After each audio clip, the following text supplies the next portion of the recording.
Now, the rest of the story. Lou supposed he had the most despicable job in the world. A thankless, low-paying, alternately boring, and terrifying position. Teaching physical education in an elementary school.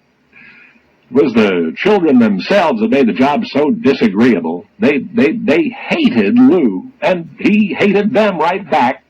All day they were wild and screaming. They did whatever they liked, whenever they liked. Lou would tell his friends, "I want to kill every last one of them." But he swore that he would stick it out until something really big came along. And at last something did. Lou started selling insurance. No, he kept on teaching at the same time, and in fact he almost had to. You see, the insurance company had an arrangement with the school. An administrator would call the parents and tell them that Lou would be visiting them, and then Lou would show up and pitch a policy. He made a point of arriving just at meal time. That way he stood the best chance of finding the entire family at home. Of course, none of the parents ever wanted to buy insurance, not at first.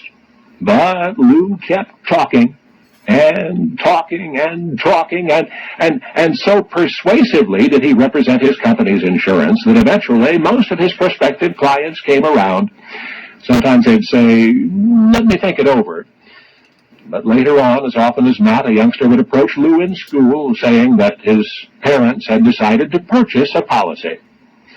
And before long, Lou was making a lot of money. I mean, a lot, almost 40 times his school salary, and for only 4 hours work a day.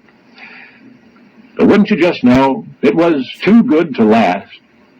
You see, Lou was a good talker, but he talked so much that he talked himself hoarse, and then he wrecked his voice and wound up with a nodule on his vocal cords and had to quit his lucrative profession. Even teaching, because it required so much talking, was now virtually out of the question. Poor Lou. He never had a great deal of ambition for anything. He loved sports, particularly he loved playing sports, but there was no living in that. At least he would no longer have to endure the indignities of herding uncivilized school children through gymnastics and games. Lou took considerable comfort in that. A lifetime ago. Lou's parents, who had practically been supporting him until he scored as an insurance salesman, were more concerned than ever. Surely their son, by now in his mid-20s, would be living at home, eating their food for the rest of his life.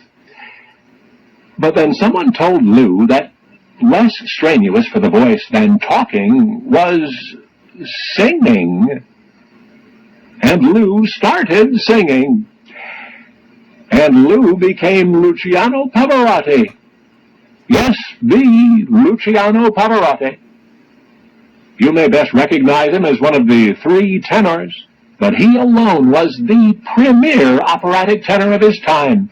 Brought audiences to their feet for almost half a century.